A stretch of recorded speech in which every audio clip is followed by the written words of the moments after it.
devastation. In this one moment, it's almost incomprehensible that they can exist right now. So, and we are grateful. So close.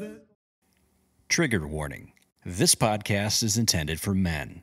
Not boys, not babies, men.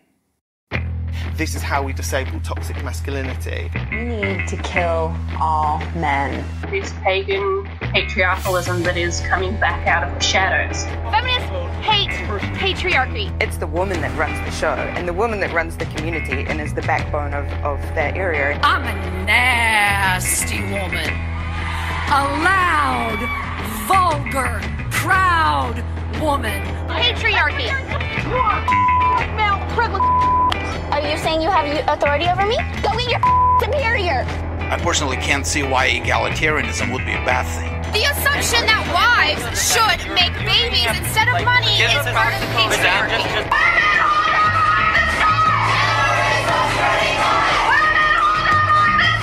Don't say hi to strange women you don't know. Patriarchy. The patriarchy. Patriarchy.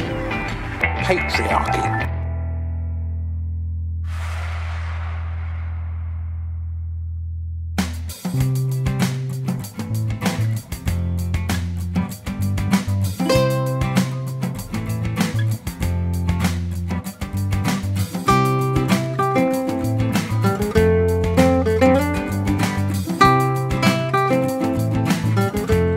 Be strong and let us show ourselves courageous for the sake of our people and for the cities of our God. And may the Lord do what is good in his sight. And that is 2 Samuel chapter 10, verse 12. You are on the Fight, Laugh, Feast Network, and you are listening to The Patriarchy.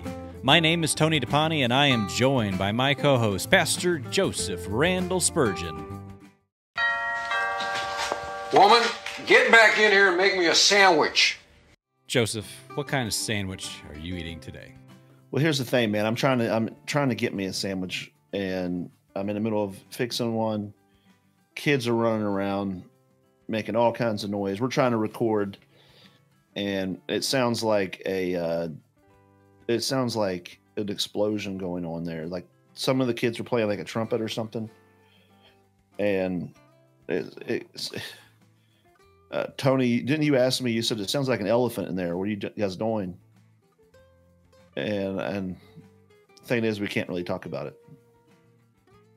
Okay. Why? Because we're not talking about the elephant in the room. I walked right into that.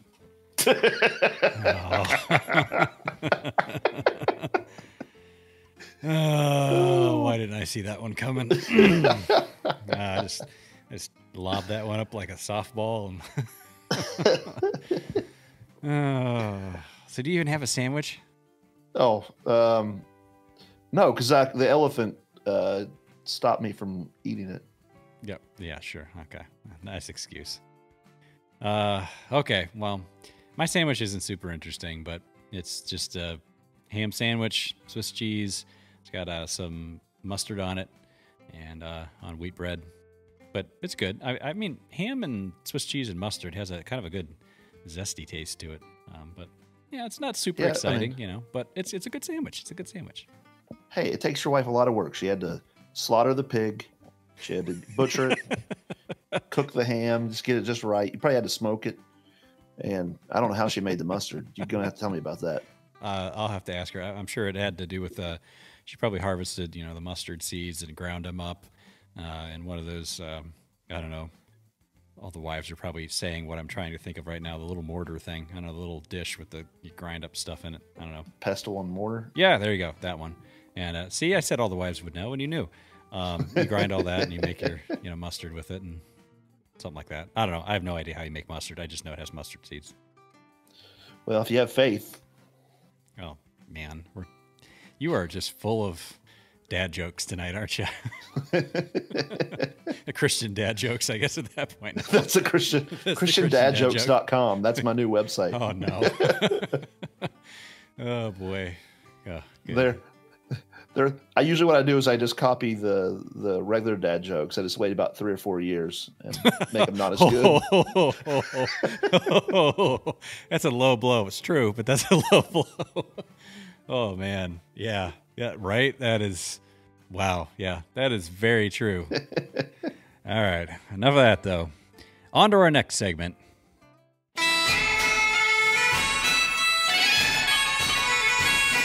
Oh, that's heresy, Patrick.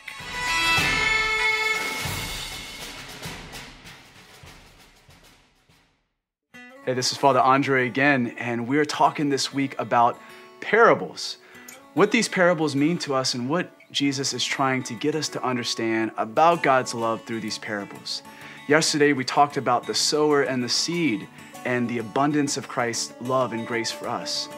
Today, I want to talk about one of my favorites, the parable of the Good Shepherd. You grew up knowing about the Good Shepherd, right? The Good Shepherd will leave 99 to go after the one. And what I've always found interesting about this is that it shows that God is a risk taker. No. That's heresy, Patrick. Yeah, that's heresy, Patrick. Yeah. No, I could tell. So why is that? Why is it heresy? Why is it heresy? Because God can't take risks. Well, what's necessary for a risk to take place? Failure. That'd be one of them. Yeah, there's the possibility of failure. Mm-hmm. There's the unknown. Right. And it requires faith. And are those characteristics that our God has? No. Not knowing the future and has a possibility of failure? No. Not at all. No. Yeah. Absolutely not. There's another a book that it's got a couple little helpful things. I can remember reading it years ago called Wild at Heart. Oh, you ever heard of that? Yeah. You're right. There's some helpful things. John Eldredge is his name. It was a book about trying to just recapture manliness. Right. But obviously, as we're going to see here, it went off the rails. And this is one of the things he says. He says, in an attempt to secure the sovereignty of God, theologians have overstated their case and left us with a chess player, God playing both sides of the board, making all his moves and all of ours too. But clearly this is not so. God is a person who takes immense risks. No doubt the biggest risk of all was when he gave angels and men free will, including the freedom to reject him, not just once, but every single day. There is something much more risky here than we're often willing to admit. Oh, ouch. Yeah, I haven't read that in a really long time, so there's probably going to be some things we're going to quote in here that I don't even remember in that book. But, yeah. Yeah, he goes on to say, God did not make Adam and Eve obey him. He took a risk, a staggering risk with staggering consequences. He let others into his story, and he let their choices shape it profoundly. Sheesh. And so God's willingness to risk is just astounding, far beyond what any of us would be willing to do if we were in his position. I can't remember. It was at any point, maybe he still is, I don't know. Is John Eldredge he's still alive, isn't he? I think so. Yeah, is he an open theist? Because he certainly sounds like one. Yeah, I mean, the only way God can risk is if God doesn't know the outcome of his actions. And furthermore, if God can fail. And if God can fail, we're up a creek without a paddle. Yeah, we're up a specific kind of creek without a paddle, too. Yeah. Right? Because that means the promises of God's word, I'll be with you to the end of the age. The book of Revelation of declaring Jesus as king, that Satan's defeated. God's promises for us might be just a wishful thinking. Risk. It might be a calculated risk. Yeah. Isaiah 46:9 and 10 puts it to bed. It says, remember the former things long past, for I am God and there is no other. I am God and there is no one like me, declaring the end from the beginning. And from ancient time, things which have not been done, saying, my purpose will be established, and I will accomplish all my good pleasure. That destroys open theism. Whatever this risk-taking God is, this God with and there's some kind of like song, Tony, some kind of contemporary song talks about God's reckless love. Oh, yeah. Oh, I hate that song. Yeah. Right. The whole idea is God's taking a risk, throwing all caution to the wind. And the problem is if God's taking risks, that leaves us floating out in the wind, as we have said. And if we're floating out of the wind and God's taking risk, you know what I'm not doing? Right. Yeah. I'm not taking risks. Right. Yeah. It's too chancy. You're right. It's too risky. Yeah. Might be somebody else to take your better chances with. Who knows? I mean, and of course that's blasphemy and that's heresy. But one of the things we do want to talk about today, Tony, is godly risk-taking. And not God taking risks, but godly risk-taking, which is for us. And the only reason that we can take godly risks is not because God takes risks, but because God never takes risks. And so our future is absolutely secure if we trust him. There's this John Piper quote I was going to say for later, but it just seems to go well here. So God never takes risks, but he also talks about how Christ has given us eternal life. And so he's removed the eternal risk from us. He says, by removing eternal risk, Christ calls his people to continual temporal risk. When the threat of death becomes a door to paradise, the final barrier to temporal risk is broken. When a Christian says from the heart to live as Christ and to die as gain, he's free to live for Christ no matter what. Good quote. Right? So we can take godly risks because God doesn't take risks.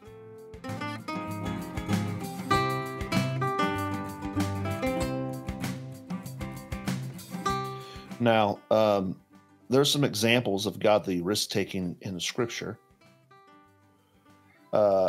You remember in 1 Samuel, Jonathan, when he went and took his armor bearer, and the Philistines were there, and it was just Jonathan and his armor bearer.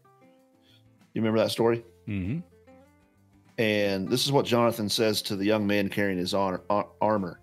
He says, "Come and let us cross over to the garrison of these uncircumcised.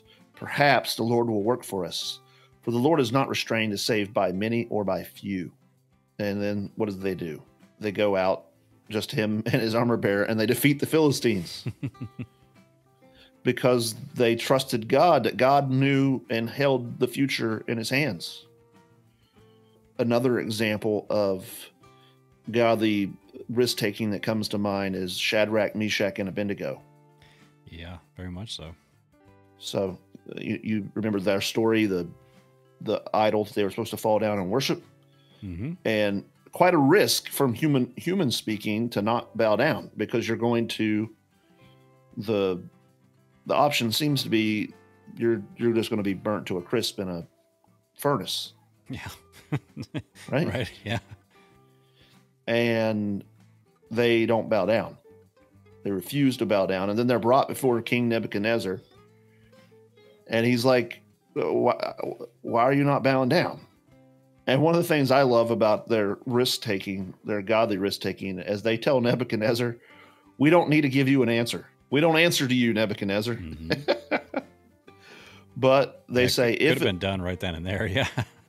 It could have been over. That was a pretty calculated risk. But if it be so, our God whom we serve is able to deliver us from the furnace of blazing fire, and he will deliver us out of your hand, O king. But even if he does not, let it be known to you, O king, that we're not going to serve your God, your gods, or worship the golden image that you have set up. So here's what you have in this is the very elements of risk, right? They don't know the future. They trust God, but remember, God's not a genie or a robot lever that we pull or somebody we can control, right? God's promises are for us, but it does not, just like you remember when Satan tempted Jesus to jump off the temple edge because God promises to protect us. Well, we're not to presume on God's protection in that type of way. So they take a risk. The risk is we don't know what God is going to do here, but we do know where God has told us to go. And so we don't know the future. This is going to take faith, and they don't bow down. And then they were killed in the fiery furnace, right? No, they were not. No. Okay. No, God protected them. I do like when you're talking about the different things that they said, and all being quite risky, actually. But I love the boldness of them the unwavering faith of them saying that, God can save us, but even if he doesn't, we're still going to do the right thing. And, that was always one of my favorites growing up. So here's a question for you, Tony. When was the last time you took a risk? When was the last time I took a risk? I mean, we counting out things at work? Yeah, that'll work. No, I'm saying, no. No pun intended that time. Well, no, I'm saying, are we not counting out things that worked, but things at my work? No, yeah, that's what I meant. Yeah, times at your work. That'll work. Okay. Well, in that case, just the other week, I shared the gospel with a high school student. For my job, I happened to be at a school that day, and happened to have a good conversation. You took a risk sharing the gospel where you work, and some people might be thinking, well, that's not much of a risk. Or other people are thinking, oh man, that really is a risk to share the gospel. But then when you add the fact that this is your job, this is a school, it is a risk into it, and you don't know how the person's going to respond, and you don't know what God's going to do there. So you have to take a risk, take the opportunity in front of you. And Tony, I think most of us probably take risks all the time. Not as important as the one you've taken here. Most of us take pointless and stupid risks, right? People waste their money. Now, hopefully none of our listeners do this, but every time I'm at the the convenience store, somebody's taking a risk on a lottery ticket. All kinds of ways. The way we drive is a risk that many people take. It amazes me sometimes, Tony, when you're on the interstate and you're driving already the speed limit, or maybe even over the speed limit, and you're trying to pass somebody on the left, and there's somebody that comes flying up behind you. Have you ever, like just the other day, somebody did that? There was a semi truck on my right. I'm passing a semi truck. This guy comes flying up behind me. He goes into the right lane and then goes over into the side and flies around the semi truck, off-roading it on the interstate. Yeah, I've seen that. Sometimes I have to drive, usually actually I have to drive quite a distance for work. So I'm always on some highway or another. And I see that all the time when it's even really bad weather, like lots of rain or real icy. And yeah, there's just people that just blow by you going, 90 or whatever. And that's stupid risk. Stupid risk, not worth the reward. So we don't mind taking risks, even risks that cause us physical harm. But what about risks that might cause our death? You don't want to die just simply seeking a thrill. Not if you're a godly man. You want your death to be worth something. So here's a question for our listeners. When was the last time you took a risk?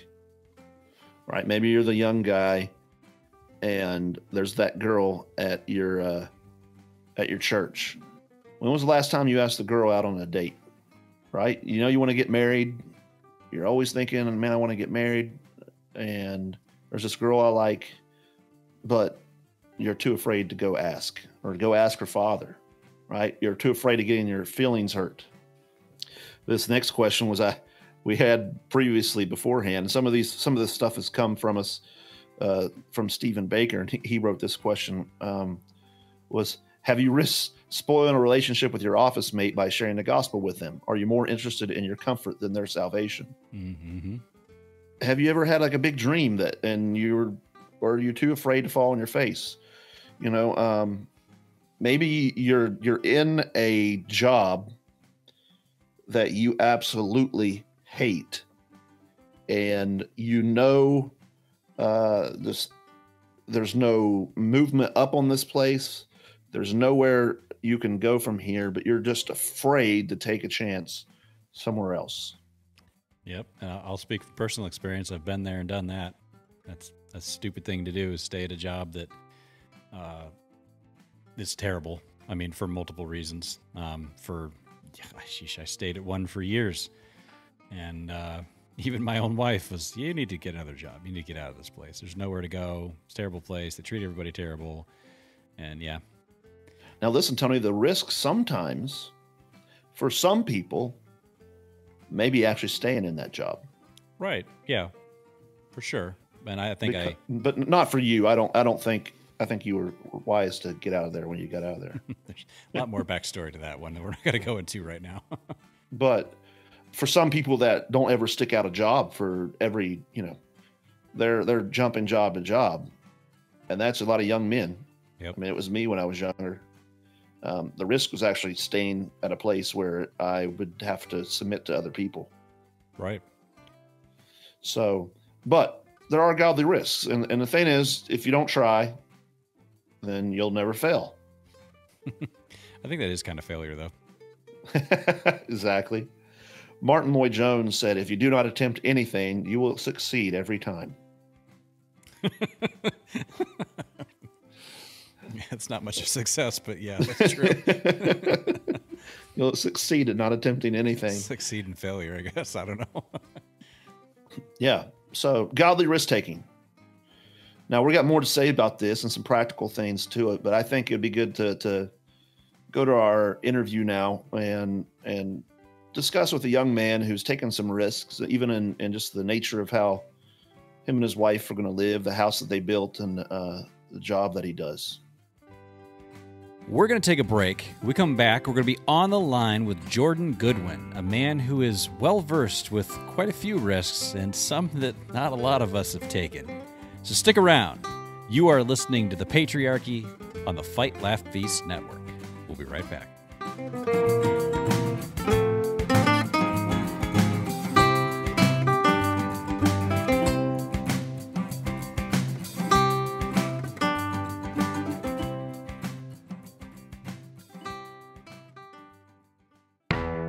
Do you think that feminism is a raging dumpster fire that ruins little girls and women?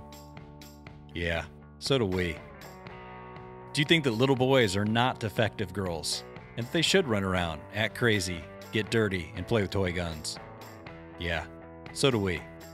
Do you think that if some guy named Daniel chops off his manhood, puts on a dress, some lipstick, and calls himself Deborah, that he's still a guy, albeit pretty messed up? Yeah, we agree. So if you're a man and you're not ashamed of it, go to confessionalwear.com, click on podcast collaborations, and look for the Patriarchy Podcast. Go grab yourself a t-shirt or two, maybe a coffee mug. Go to confessionalwear.com, click on podcast collaborations, and look for the Patriarchy Podcast. Go grab yourself something nice and trigger a feminist today.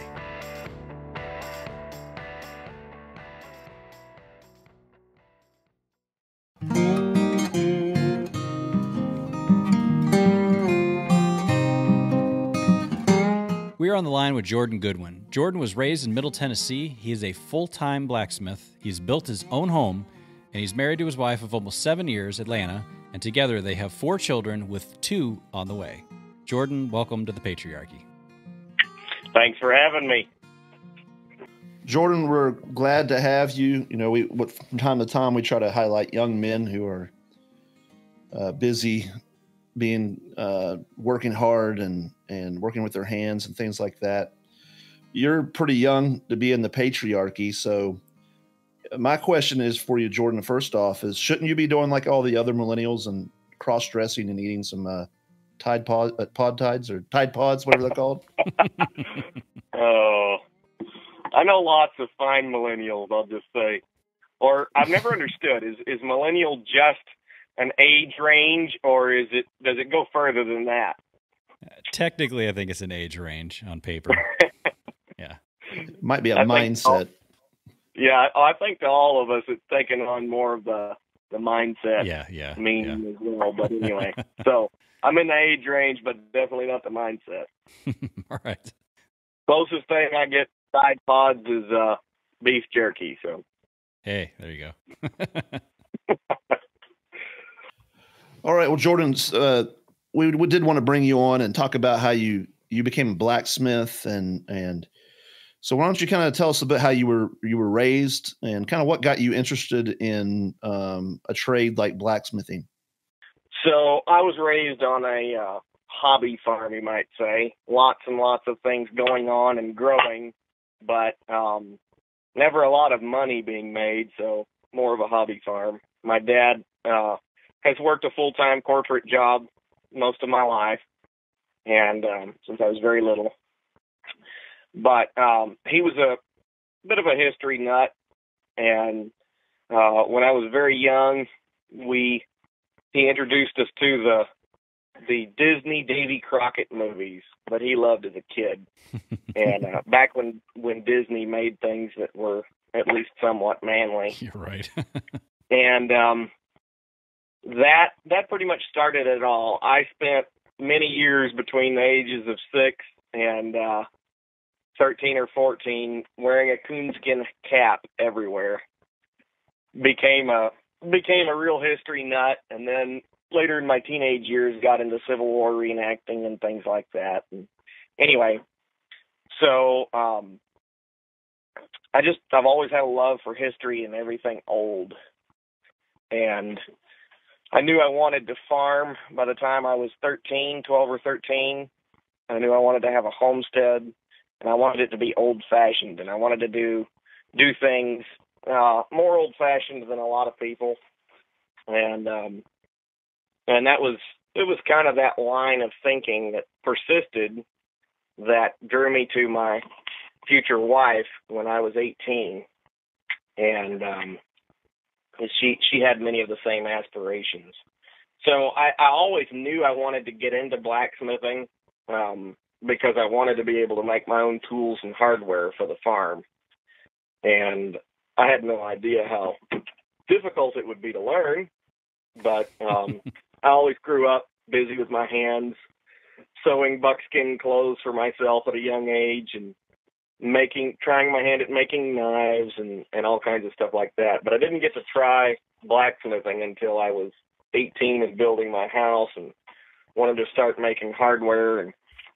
And then didn't really do much with it for a while. But then about 3 years ago, I built a small shop, set up my tools, and started making a few random small items to sell, which forced me to get into the shop and get practice and start learning the trade.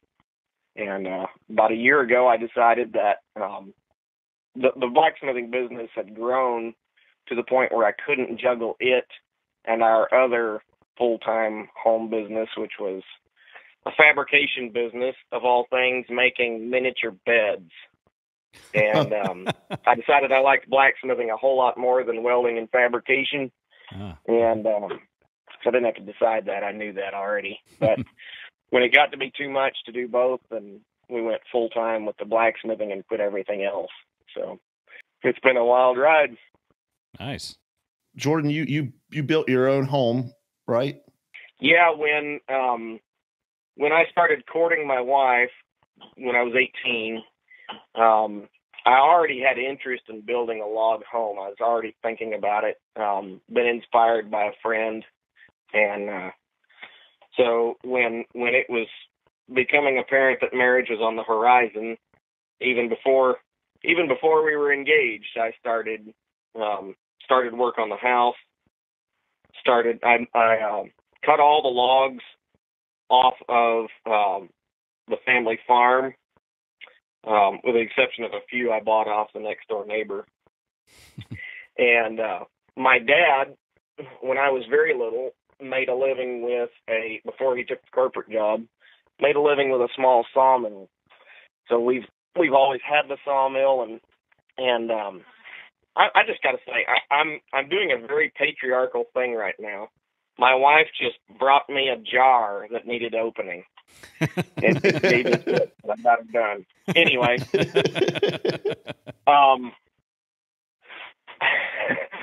so yeah, I cut all the trees down and milled them up square on the sawmill, and with the help of friends and family, got the house stacked up. It took me about 9 months to get all the material cut out, and then we had 3 months left before the wedding. to make it livable, go from bare dirt to somewhat of a livable structure.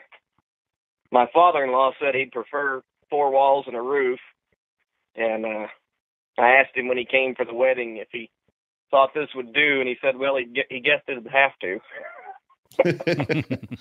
When we moved in, we had no running water, no indoor toilet, and very little electricity. Oh, and wow. you could see the dirt under the house through the cracks in the subfloor. And the wind whistled through the unfinished second story. We were basically doing all of our living in one room. So, but you built it then. You built it with your own hands. You said earlier you used your teeth. Yeah. I'm sure I did for something at some point. But I had plenty of power tools along the way and hand tools as well. And that's actually, I don't know if this is related to what y'all want to talk about, but it's actually something that, I like to talk about is, as someone who was homeschooled from day one, I have a lot to be thankful for. And my wife was too. We have a lot that we're thankful for with our parents, taking those first steps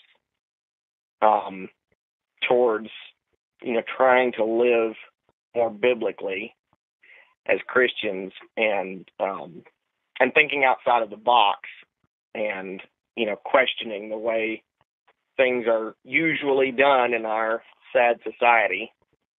And, but one of the other ways that I've been able to stand on the shoulders of my father is, he raised me to work alongside him and work the land alongside him and view the land as something good to steward. And that's a whole other topic for another day, his thoughts on sustainable forestry and stuff that I've taken up. But anyway, and so when it came time for me to build a house, I was able to acquire land from him. I had the use of his equipment and timber, and I couldn't have done it. I couldn't have built a house from scratch without all of those resources that I already had at my disposal. And of course we had to work out between us, all of those details and what that would look like and all of that. But, my dad really, in a lot of ways, already had an inheritance laid up for his grandchildren in all of that. Mm-hmm. That's for sure. And of course, in all of this, I'm not holding, as much as I honor my father in all of this, I'm not holding him or me or us or our family or our farm up as a great example of anything. Like, do not get the idea that it's, some perfect utopia or anything. But there are good things that, that where the grace of God is evident in our lives, some major things that we have to be thankful for. So I got a question. When you were going to build your house, did you have any people that were adverse to that risk, whether it be friends or neighbors or anybody that was just like, man, you're crazy for building your own house? Yeah, I don't know. Most of it's not. We live in a really unique area with a lot of weirdos, a lot of back to the land people, a lot of Amish, Mennonites, hippies, you name it. And so building your own house wasn't so much of that wasn't really crazy in my circles. Building in log was. Oh, okay. And I came under a lot of fire for wanting to build a fairly decent sized, it's not huge, it's like 1,500 square feet, a fairly decent sized house that was permanent. Okay. And some of that was well deserved. I had, I had pressure from relatives and relatives to be to not do something temporary, but I got a lot of advice, and not all of it was bad by far, from people that I knew, encouraging me to build small and temporary for something, for us to live in for the first few years. And the options were build, bigger and permanent and it not be very finished. Or, the advice I was getting was build small and temporary, but more finished and more livable. And that wasn't bad advice. But like I said, there were other factors in the situation and other advice that had to be heeded a little closer. What did at the time your bride to be, your now wife, what did she think about that? She definitely she was very vocal in not wanting a temporary situation. She lived on leased and rented ranches her entire life, and she really wanted something more permanent. So here we are, and this is, I'm not blaming anybody else, but here we are working on 7 years later and still live in an unfinished house. But there's no major debt attached to it, no payments, and it's pretty cozy. So at any point along the way, did the risk you were taking, did that get to you? Did you ever have a moment where you're like, what am I doing? And how did you deal with that? How did you come back out of that? I have those thoughts occasionally, all the time, and always have, but they've never been a real significant problem for me. I guess my dad is such a contrarian, and I was raised, like I said, homeschooled and all of that in a very kind of contrarian environment. And I came out quite contrary. And so I've never been one to really, really, really feel the pressure to do things the normal way. But like I said, it does get to you every once in a while. But yeah, I mean, I've always felt the risk of, being self-employed, being without the typical insurance and benefits that come from a corporate job, and all of that. But my wife and I, my wife to be, we decided long before we married that that we wanted to both live at home and work at home. Not just her, myself as well. I wanted to be home for my children and any children that I would be blessed with, not to mention her, especially bringing her 900 miles away from anything and anybody she'd ever known. And, a 9 to 5 away from home just wasn't going to cut it. So we decided early on that, the risks and benefits were worth it. And God's been faithful to provide for us in that and done nothing but confirm and strengthen those convictions as time goes along. So Jordan, we've talked here, the theme of this episode, what we've been covering is the idea of taking godly risks. And you've set a good example here of you're kind of living out of the box of normal for many people, yet you got your home business that you're working on, you're doing blacksmithing, you built your home. What are some of let's get behind the stuff that you're doing to more like the principles of the risk that you're willing to take to do these things. What kind of guides you in that? Yeah. So the subject of godly risk taking is a little difficult for me to handle because of the way I tend to look at things.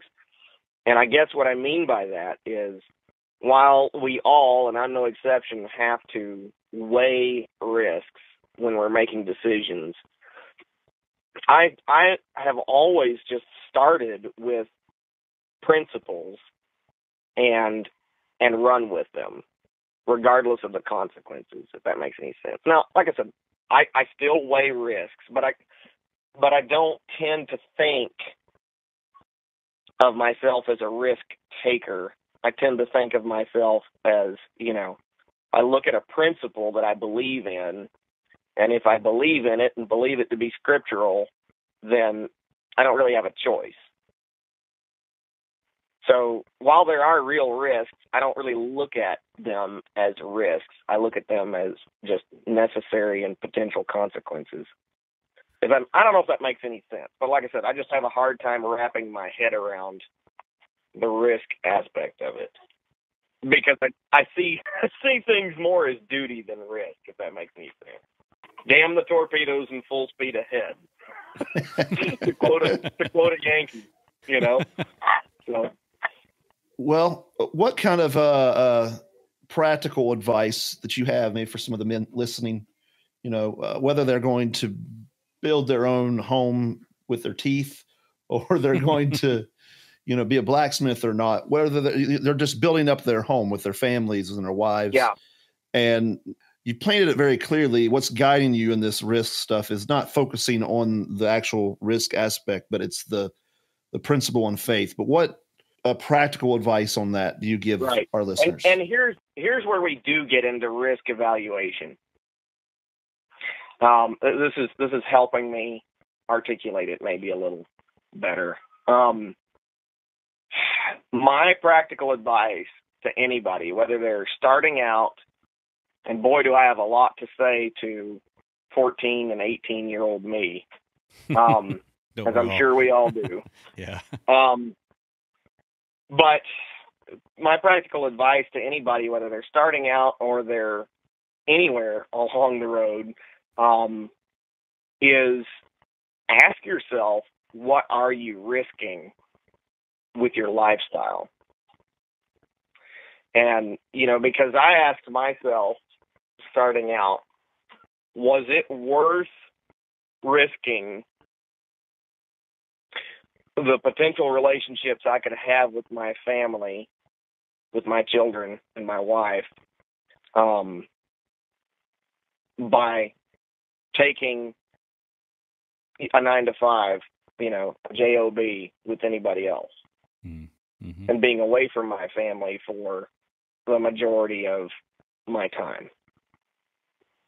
And those risks to me, and I had seen that. I'd seen that in, most families around me, and my own family. I mean, my dad's worked a corporate job for the last 25 years. And I could see clearly both the risks of that sort of lifestyle and the potential of something different, where the father is present with his family all day long, every day. And, it was scary, but the choice is pretty clear. And all along the way, my choices in vocation and business and just all of that have been shaped by that. And I like to put it this way. This is the way I put it to most people. Most people let their work dictate what their lifestyle will be. And while I'm not immune to that in any stretch, I mean, I still have to work, and I still have customers to answer to and all of that. My fiance and I decided to make our lifestyle, the lifestyle that we wanted, as we saw it would, as we saw a God-honoring lifestyle would be, dictate what work would look like, what making a living would look like. And so, we were asking ourselves, how can we, what can we do to provide the absolute most biblically healthy home environment possible? And self-employment was just right there at the top of the list. And yeah, there's huge risks involved, but there's so much wisdom in Proverbs to apply here. And one of the most hopeful and the most convicting for me is just that diligence is rewarded. period. Well, man, I think you have given our listeners quite a bit to think about. So if they wanted to get in contact with you at all, can you let them know how they could do that? Yeah. Probably the easiest, if you're on social media, and you probably are to some extent if you're listening to the podcast, is you can hit me up on Facebook. Hopefully before I max out my friends list and have to start deleting, or hit me up on Instagram. Instagram has been one of my biggest outlets for marketing, and it's probably where I spend the majority of my time with social media and stuff, and it's a good way to get a hold of me. Or there's always email. You can go to my website, axandanvil.com, and contact me through there, and I see all those emails, and I will respond. So, well, great. Well, Jordan, thanks for coming on, and like I said, I think you've given all of us a lot to think about, and it's good words, man. Thanks for coming on. Well, I appreciate that. I appreciate y'all's time, and it was fun. That was Jordan Goodwin. You are listening to The Patriarchy on the Fight, Laugh, Feast Network. We'll be right back.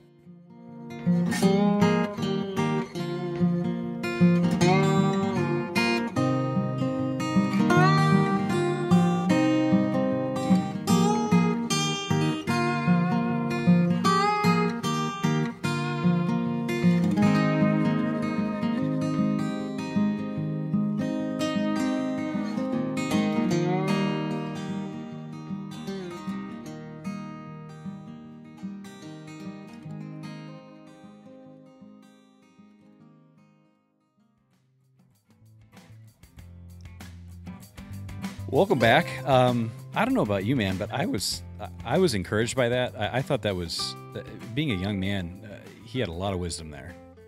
I'm encouraged for the younger men who are able to make some decisions now and take some risks now that that'll pay off long term.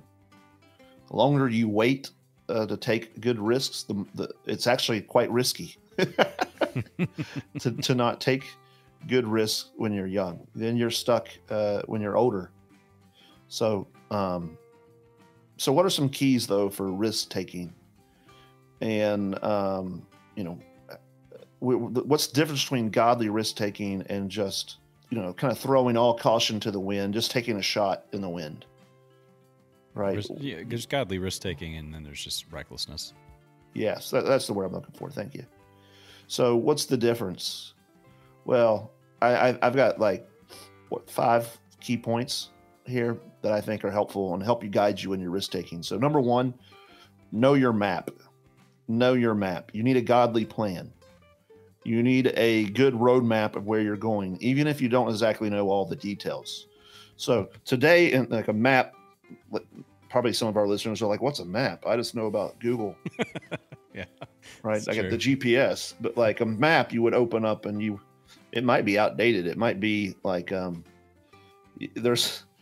you're not getting the detailed directions of every step, how many miles in each thing. Mm-hmm. When you're just following the map, you've got the kind of the broad scope of it, but you need to make sure you got a map, and you need to have the right map. Suppose, Tony, you wanted to arrive at a specific location in Indiana, and there was a street map, which would be great help in reaching, you're wanting to get to southern Indiana where I'm at. What's in Indiana that I would want to go to? You would want to come see me. Oh, okay. Yeah. Okay. So, but you got the map. The map says southern Indiana, but there was this printing error, and actually it's a map of Detroit.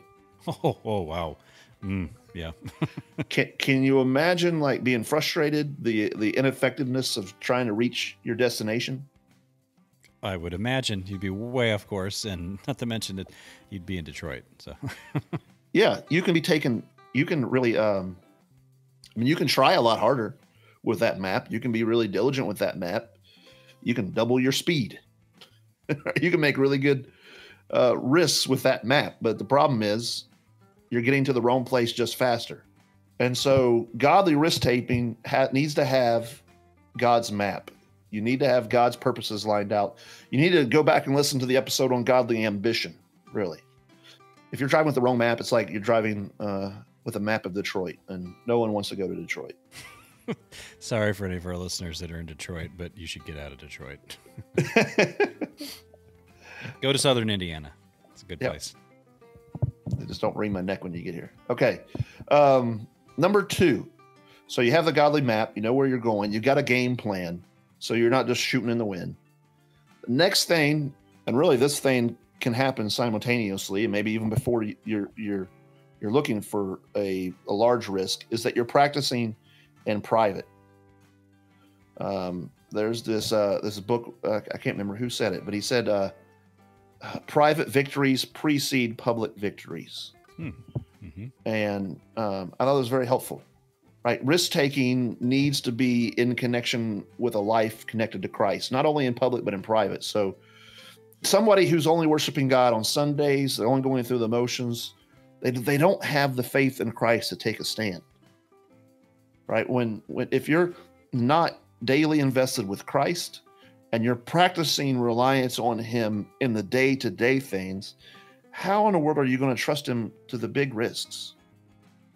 And so you need to practice in the small ways, right? One good small way of practicing is tithing, right? That's money out of your paycheck that you're giving to God. Now, I'm not saying it like a televangelist, like give your seed and then God will double it and have to give you a private jet. Or give me a private jet for you giving me the seed.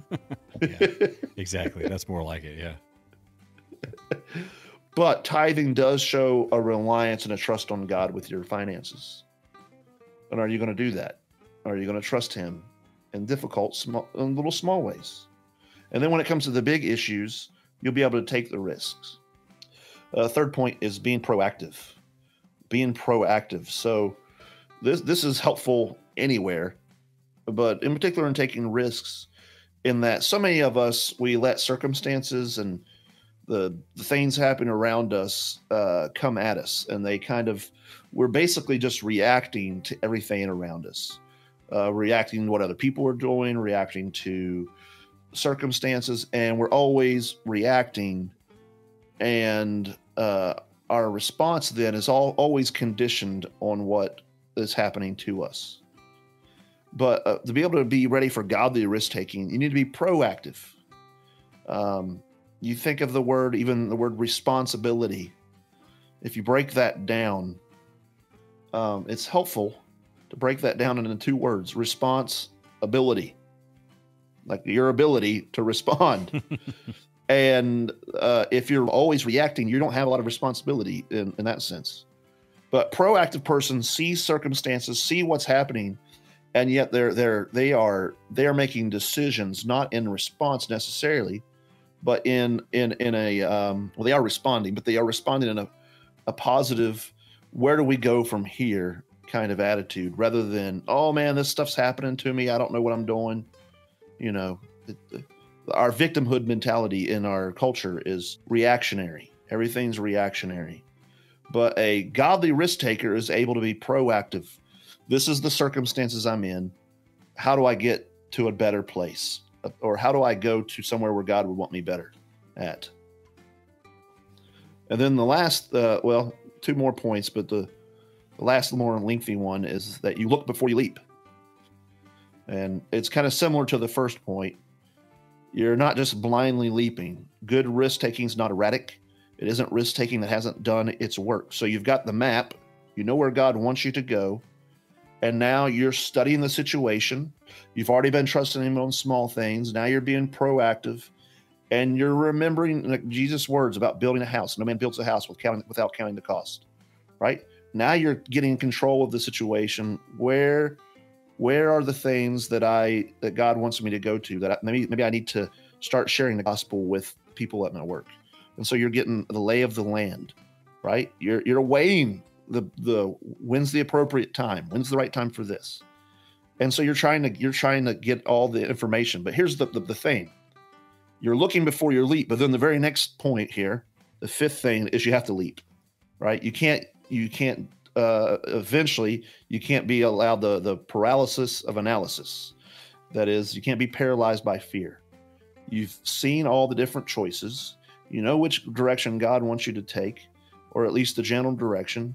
And then you just take the leap, trusting that God controls the outcome. I'm going to give you an example in my life, and then I'll shut up, Tony. Okay. A few years back, I had about 5 years ago graduated from seminary, was trying to figure out what to do. And there were a couple options. And so a lot of times risk taking can come when there's lots of options. Like, which one do I take? We're always wanting some clue, like, God, just make it very clear for which path I'm supposed to take. And you got 3 or 4 good options. And I can remember being in like middle school, and I had a couple decisions to make. And I remember being at church and just praying, God, if it's this decision, let that picture fall off the wall. And it was silly stuff like that. Okay. So, but sometimes you're confronted with a situation. You got several decisions you got to make. And which one do you make? How do you know where you go? Well, you've weighed it out. And so this is the thing. I'm at that course. I have an offer to be a school teacher or lead a Christian school, a schoolhouse in Bloomington with where Tim Bailey's church at, and to be a part of that. And I really wanted to be a part of that. And then there was an opportunity to plant a church here in Southern Indiana, and I was feeling God's call on that. And those were both very good options. Being connected to the church there in Bloomington would have been great. Our family was coming through some bad church experiences, and maybe this would have been just some soothing time for us. But we knew that God was faithful, and we ultimately knew that God had a call in my life to be a pastor. And so whatever decision we did make, that would be the end goal. But so I had to make this decision, and I had some practice in risk taking. My father had quit his job when he was like 40 and went back to school, and on the same day, and became a pastor in the same day.